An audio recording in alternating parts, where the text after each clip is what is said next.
Subscribing to The Observer on YouTube couldn't be easier, and we're going to show you exactly how to do that.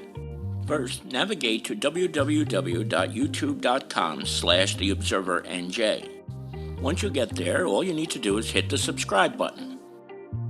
Next to the subscribe button, click the down arrow and then all. And that's it. You're subscribed, and now anytime The Observer is live, you will be notified. Hi again, everybody. It's Kevin Canessa coming to you live from the home studio today on this, the 12th day of August in the year 2025. Sure hope you're enjoying your Tuesdays, no matter where it is you are in the country. I want to apologize. We're about 15-20 minutes late today. For whatever the reason, I wasn't able to get on the air for the last 15 minutes as I was trying, and then eventually it just gave way. I have no idea whether or not the broadcast is going out to all the different platforms, Facebook, YouTube, Twitter, and LinkedIn, but hopefully I see there are some people in the chat room, so hopefully you are here with us today. So to anybody who's here, I appreciate it, and again, I apologize for the delay in getting to you today. We have a couple of things to get to today with this week's edition of the newspaper. Some of the things were in the paper, some of them were not. But I want to start off with this right here. This is a picture of my friend Vinny Auteri. Vinny is a name that anybody who watches this program or who reads The Observer has heard on numerous occasions. He has been, for the last 9 years, the public information officer of the Lyndhurst Police Department. And in that time, I've had an opportunity to, number one, create a tremendous friendship with Vinny. And number two, we've had a tremendous relationship with the Lyndhurst Police Department. Vinny is one of the more transparent people you will ever meet when it comes to disseminating information to the public, almost to a fault. And he is retiring after 27 years on the job. So I want to say a couple of things about that. You know, it's not often when you are a journalist that you get to become friends with some of the people who you cover. But in my case, that is exactly what happened here with Vin. And even though he is leaving the police department, he said it, and I believe it too, that one of the great gifts was forming a friendship with him, because not only is he a tremendous police officer, one of the best you'll ever find anywhere, he's also a tremendous human being. He truly is. And I won't fault him for this, but he is also, like me, a Mets fan. So over the last 10 years or so, we have commiserated quite a bit about the New York Mets and the horribleness of that team. And if anybody knows what's going on right now, you know that the New York Mets are in a deep, deep, deep funk right now. And it looks like, I mean, for all intents and purposes, the season is over. But that's one of the things I've always been enjoyed about my friendship with Vinny, is that we've always had an opportunity, even when we weren't talking about what was going on in the world of crime in Lyndhurst, that we always had the Mets to fall back on, and it was always something negative. So he leaves the Lyndhurst Police Department better than when he found it 26 years ago. He also spent a year as an officer with the Hudson County Prosecutor's Office, or I think the term they use is agent. And after the first year, he transferred to Lyndhurst because he wanted to be and work and live in the same town, which is very admirable when you think about it. A lot of times, police officers will move out of town, understandably in many cases, but Vinny was dedicated to Lyndhurst. He was dedicated to the people of Lyndhurst, and he always wanted to remain here, and that's exactly what he did for a quarter of a century of his life. Now, he's still young. He's in his 50s, so I'm sure this is not the last chapter that we're going to hear of Captain Vinny Auteri, who leaves the Lyndhurst Police Department. But at some point, when we do find out about where he winds up, we will certainly let you know. But I'll tell you what, for me, on a personal note, this is a tough one, because he's going to be very, very hard to replace. That's how good a guy he truly is. Now, His replacement will be Captain Paul Haggerty, who I've known just as long as Vinny. So it's going to be a seamless transition to the new public information officer from the Lyndhurst Police Department. But I do want to say one last time, congratulations to Captain Ortieri as he sails off into his golden years. He's got kids who are still in college, so there's still a lot going on in his world. I'm sure he'll have plenty to do, and we wish him nothing but the best. And no matter what he does in retirement, wherever he winds up working, or even if he doesn't work another day in his life, he will always have a special place here at this newspaper and for me. So congratulations, Vinny Ortieri, on your well-deserved retirement. Before I continue, I want to welcome in our friend Carmen De Jesus, who is here with us today. Carmen is a dear friend, and she's always been a great supporter of ours. Carmen, it is so nice to see you, as it always is. Now, I want to tell you a little bit about this. Mina Claudius is the president of the Kearney PBA, and we were talking a couple of weeks ago about how he wanted to do something different this year for the youngsters of Kearney. And so what his decision was with the PBA and what they're going to do is they're going to offer free haircuts on the 31st day of August to all students at Washington School in Kearney and to the East Newark School. Now, if you're wondering why, because generally speaking, he wanted to do something for a school where it would truly mean something special to the parents and to the children. And since Mina is a graduate of Washington School, he wanted to do something for them. And that is why it turns out that the kids who want a free haircut will be able to get one, courtesy of the PBA, and a long laundry list of businesses that are sponsoring this. It will not cost a penny to the youngsters who want to get a haircut or to the parents of the children who want to get a haircut. So here's what I need you to do. If you are the mom or dad or a relative of a student at Washington School or at East Newark School, I want you to visit www.kearneypba.org.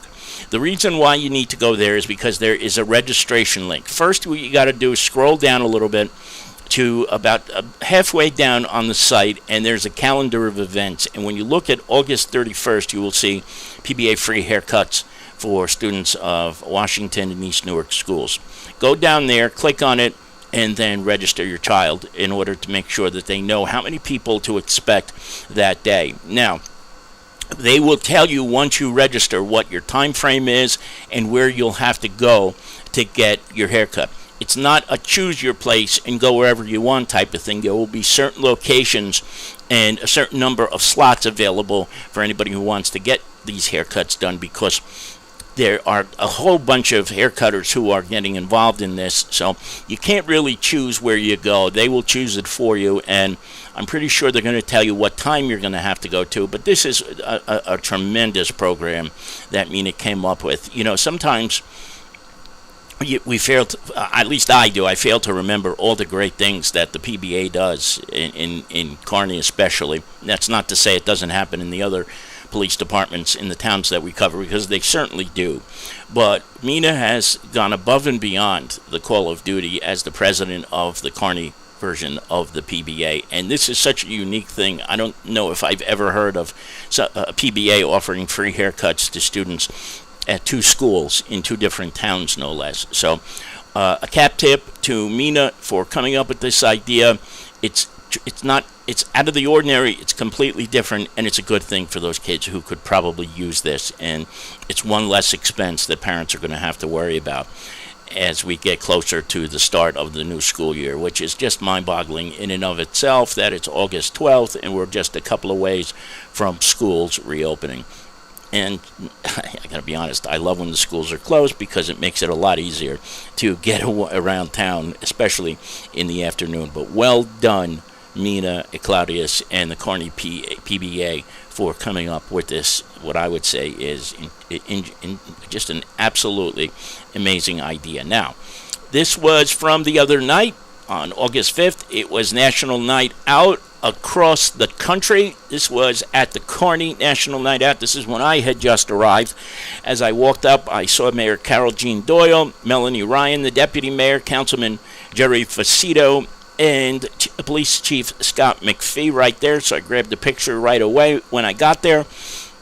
National Night Out is a special night because, and I'm going to tell you something about this year. It was impressive because there were so many people there. I spoke with all of the 4 people who you see in this photo right here, and we all sort of felt that it was probably one of, if not the best attended National Night Out that we've ever seen here. There were hundreds of people all over the place, kids everywhere, enjoying all of the displays. And they had an opportunity to use the fire hose with the fire department. They got a ton of giveaways. All the kids were able to walk away with so many different things. The chief was giving a challenge coin out to some of the kids. They got badges, fire badges, things of that nature. So it was really a nice day for the youngsters to be out there. And then over on Veterans Field, the police department played the Board of Education employees in a game of softball that Councilman Facito umpired very, very nicely. And it was just a really nice night of community. And then, of course, they had food, and there were empanadas available, and Mr. Softy was there. And everybody got a chance to get a nice treat on a very nice day. And the weather cooperated. It was a little bit of it was one of those smoky days last week from the Canadian wildfires, but tremendous day, all things considered and all things together. Well done by the community-oriented policing unit of the Kearney Police Department. And speaking of the community policing unit, last week was the end of the Junior Police Academy, and next week's newspaper, we're going to have a full recap of the Junior Police Academy. But Councilman Facito sent me some pictures over. He was over at Lincoln School last week, and the SWAT team, the Hudson County SWAT team, these are members of the team, and I believe everybody in this picture is also a Kearney police officer. They did a demonstration for the Junior Police Academy. And it was a very nice morning. It really was. Where the kids really got a chance to see firsthand what would happen if, God forbid, the SWAT team ever had to ascend upon, as you see in this picture, Lincoln Middle School. We, of course, hope that it never, ever happens in real life, but you never know. And they really have an opportunity. This police academy, they don't hold back.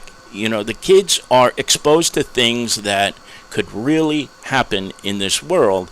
And it's good because they need to have an awareness that these things happen in our society. And we've always been fortunate that there's never, ever been anything like this. But the SWAT team got together. They showed all of their weaponry and how they go about clearing rooms in a large building setting, and it was a very, very enjoyable afternoon. I'm sure it was for all of the cadets. And then the day after that, they all graduated, and we have a video that we're going to show. If you haven't seen it, it's already up on our YouTube page, but it is from the graduation ceremony from Lincoln School last week. It was a very, very nice ceremony, and seeing the kids really into it was really great. And I want to say congratulations to and thank you to Captain Glenn Reed, to Sergeant Jack Grimm, and all of the members of the Community Policing Unit, Jordan Miranda and Ryan Brady, who you see in the corner of the picture there, and also Janitza Aquino and Court Montanino, who's of the 5 there in the center of the picture there. And if I'm missing anybody from the COP unit, I apologize, but they do tremendous work, and this is the culmination of all of that.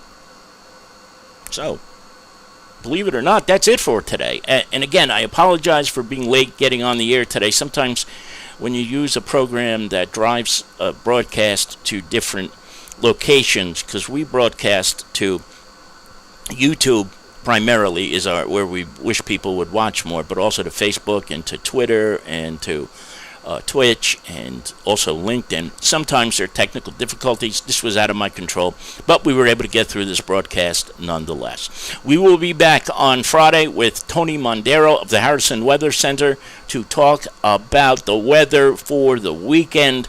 And also, in the coming weeks, we're going to be working on a special project that I came up with a friend of mine, a dear friend of mine. I'm going to tell you more about it once we get a little closer to it, but we're going to have a few more, hopefully, live broadcasts in the coming weeks leading up to and including this year's elections. So we'll let you know more about that once we get more of the details, but we're in the process of planning that right now, and I still have to talk to Lisa about it and a few other things as well, but we'll let you know as soon as plans are solidified.